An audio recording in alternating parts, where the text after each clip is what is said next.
Okay, so today we're really going back in time. Okay. We are diving into the Book of Alma, Okay. specifically the 1830 edition, All right. talking ancient American civilizations, religious clashes, and we're talking some serious political drama. Yeah. Enough to make today's news look pretty tame. Oh, it's fascinating. It's a fascinating lens, I think, into human nature, really. Yeah. Even though it's presented as this historical account. Right. The Book of Alma really grapples with these timeless questions of faith and ambition, the seductive nature of power. It's all there playing out against this backdrop of ancient cities and societal upheaval. Yeah, and it jumps right into it. It does. We were barely a page in and bam. We've got this guy Nehor, and he's almost like the celebrity preacher, you know? Right. He's charismatic. He's preaching what we might call today like a prosperity gospel. Right. This idea that if you're successful in the world, it's because you have divine favor. Right. Worldly success equals God's blessing. Yeah. And to make it even more interesting, he's also throwing in there that everybody's going to be saved. Everyone's getting in the club. Regardless of what you do. Yeah, it's a free-for-all. So what's going on there? Well, Nehor's story, I think it's really a cautionary tale. Okay. About the dangers of unchecked ambition and this allure of easy answers. Because he gains a following, right? He establishes his own church. Oh, yeah. And he even resorts to violence to silence his critic. He murders this guy named Gideon. And so this ultimately leads to his execution. Okay. But his teachings, they kind of linger. Right. They plant these seeds of discord within the Nephite society that we see kind of resonating throughout the rest of the book. It's amazing how one person's message can have this ripple effect. Yeah. And we see this play out with the emergence of the Amlicites, Right, this group that splits off from the Nephites. Right. And to really set themselves apart, they adopt this really striking visual marker. They're literally marking themselves with red to align themselves with the Lamanites. Yeah, what a statement, right? It's huge. That detail always fascinates me because it's not just a religious statement. Right. It's this very deliberate act of aligning themselves with a group that has been traditionally seen as the enemy. So the Amlicites are essentially intertwining religious and cultural identity. And it just speaks to these really complex dynamics that are at play in this society. It's creating this powder keg. Yeah. And it explodes because they end up teaming up with the Lamanites to destroy the city of Ammonihah. Right. And this wasn't just any city. Sure, this was like the Big Apple. The inhabitants believed that it was so grand and magnificent that it was basically invincible. Right. They thought it was too big to fail. Pride comes before the fall. Yeah. I think the destruction of Ammonihah, it's a really stark reminder about the dangers of hubris. Placing too much faith in material wealth and human ingenuity. Makes you wonder, what were they truly placing their faith in? Was it true faith? Or was it just this dangerous mix of pride and material possessions? It really makes you think about when a society loses sight of its spiritual foundation, especially when you contrast it with the story of Mosiah's sons. Right. Because here you have princes, royalty, heirs to the throne, who choose to give up power and wealth to go preach to their enemies. Yeah, the Lamanites. I mean, talk about a radical life change. It's incredible. Yeah, their decision is like this powerful counterpoint to Nehor's story. Totally. Because the sons of Mosiah, they exemplify this selfless service. They recognize that true power lies not in worldly dominance, but in compassion and serving others, and their willingness to embrace hardship and risk for the sake of their beliefs.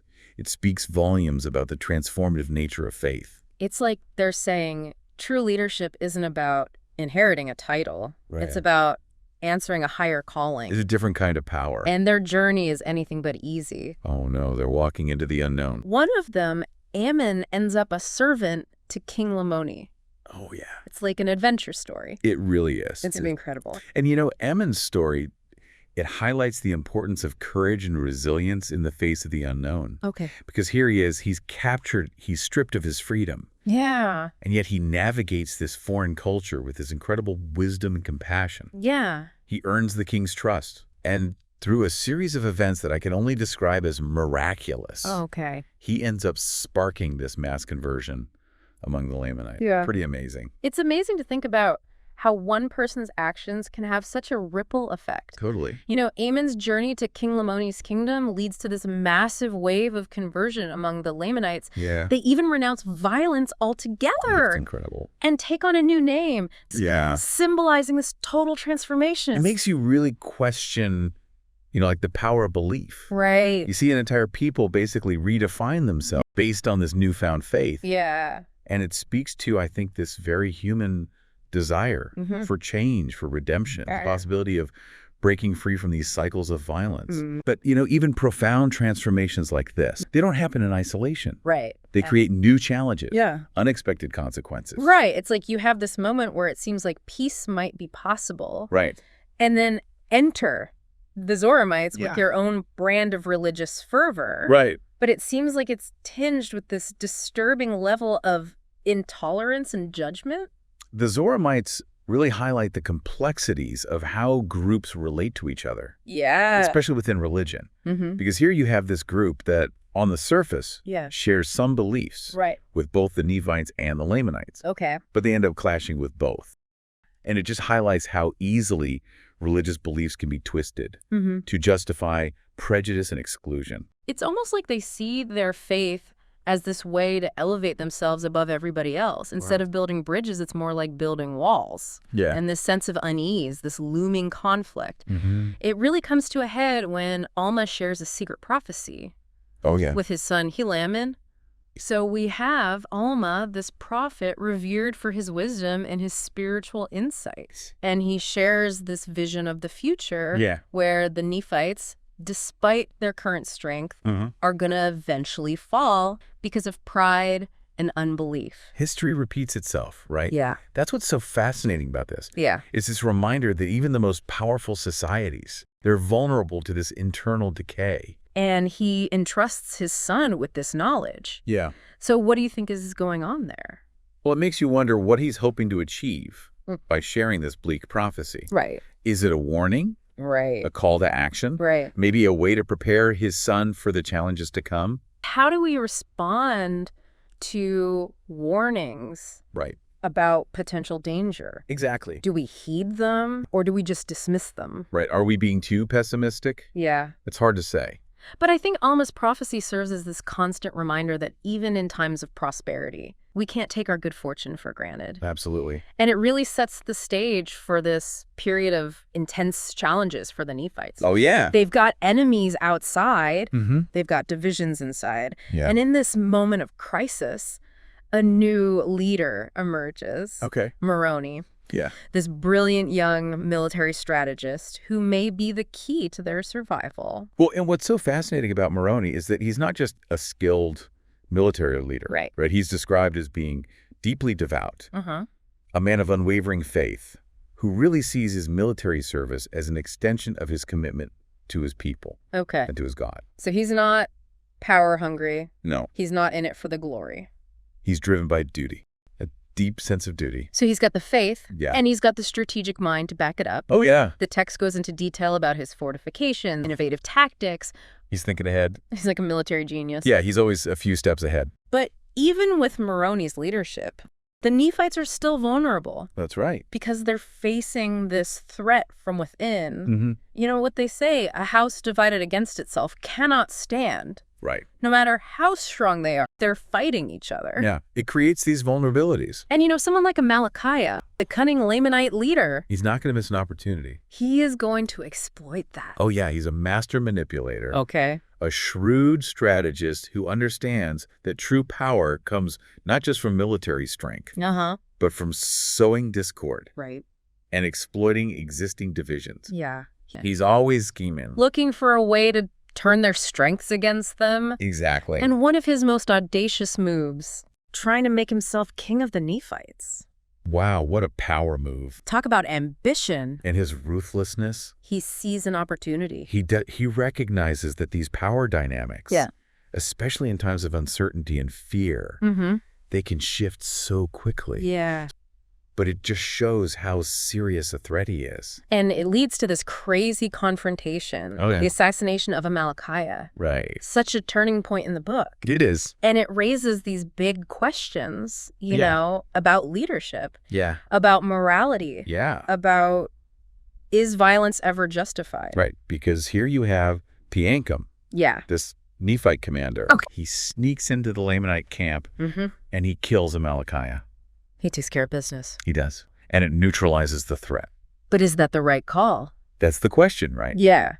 It's a decision that comes with some heavy consequences. It makes you think about the tough choices leaders have to make during war. Yeah. Do the ends justify the means? That's it. Is there a line you just don't cross? Right. Even to protect your people. And it's interesting because even as we're talking about, you know, these power moves, these military maneuvers, the Book of Alma introduces us to this other group that embodies this totally different kind of strength. The 2,000 stripling warriors led by Helaman. Oh, yeah. This is like one of the most memorable parts of the book. It's a classic. For good reason, right? Because you've got these young men, barely old enough to be soldiers. Yeah. And they're showing this incredible courage, this unwavering faith. Yeah. They face some serious stuff.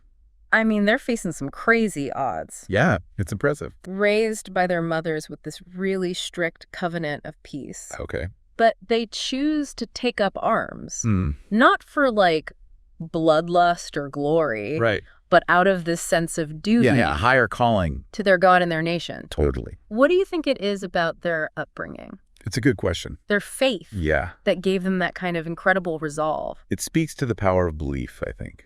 Okay. And the impact of dedicated mentorship. Because these young men, they didn't just stumble into this. Right. They grew up hearing about their parents' conversion. Right. Their commitment to peace and righteousness. So that foundation, that deeply ingrained sense of faith and moral purpose, that's what fueled their courage, I think. Even when things got tough. Oh, absolutely. Even when they were facing those overwhelming odds. Yeah. Because they weren't just fighting for themselves. You see, they believed they were fighting for something much bigger. Okay, so they're a testament then to the potential of young people. Absolutely. And the power of faith. Without a doubt. Especially in the face of hard times. Yeah, adversity challenges, trials. Totally. It challenges us, I think, to think about the complexities of faith and what violence really costs us. So they're saying then that there's a strength in resisting violence. Yeah, I think so. That there's something more powerful than that urge to fight back. A belief in a higher power, maybe? Right. The sanctity of life, even. Right, that transcends that immediate desire for self-preservation. And it's a good point because with all of these stories, you know, Moroni, the stripling warriors, the Anti-Nephi-Lehites, the Book of Alma really shows us these complexities. It does. It really does. Of what it means to be human, especially in times of conflict. Absolutely. Because it's not always black and white, right? No, not at all. There's a lot of gray areas in there. Yeah. Are we going to respond with strategy? Right. Or are we going to respond with faith? Are we going to respond with peace? It's never easy. And that's, I think, what's so fascinating about this book. Yeah. Because it leaves us with a lot of questions. It does. It does. More questions than answers, maybe. Yeah, I think that's the point. About faith, about the way history repeats itself. Right. About power, about peace. And what they all mean. But at the heart of it, I think this book really is about us. It is. It's about the human experience. Yeah. Our potential for good and for bad. Our capacity to create and destroy. For sure. And ultimately to choose. Because we always have a choice. We do. Even when it doesn't feel like it, we do. We always have a choice in how we respond to things. And those choices, they matter. They do. They shape us and they shape the future. So I think no matter what time period you're in, the Book of Alma is this really powerful reminder that even in a world that feels really uncertain, there's always hope. We just have to choose it. Well said. So, as we wrap up this deep dive into the Book of Alma, what stands out to you most? What will you be thinking about? It's such a layered book. It asks these huge questions about faith, about war, about living a good life when the world doesn't make it easy. It makes you think. It doesn't shy away from the hard stuff, the battles, the betrayals, those internal struggles we all face. But in the end, it's a story about the power of faith. Choosing what you believe in and standing by those choices even when you're tested. It's inspiring, even with all the darkness. The Book of Alma It challenges us to consider the choices that we make, both individually and as a society. Oh, yeah. It prompts us to ask ourselves, what do we believe in? What are we willing to fight for? What sacrifices are we willing to make for the sake of peace, justice, the well-being of others? It's a lot to think about. It is. But that's the power of a good story, right? It is. It stays with you long after you've finished reading it or listening to it, in this case. Right. It makes you think, makes you feel, and hopefully it inspires you to act. That's what we hope for. Well, on that note, I think we've come to the end of our deep dive into the Book of Alma. I've enjoyed it. Me too. I hope you enjoyed exploring these really fascinating stories with us today. It's been quite a journey. Yes. And for those of you listening, we encourage you to take some time to reflect on what you've heard today, what resonated with you, what questions are still kind of swirling around in your mind. And most importantly, how might these ancient stories inspire you to live with greater courage, compassion, and commitment in your own life? It's a journey we're all on together. It is. Until next time, keep seeking, keep questioning, and keep exploring.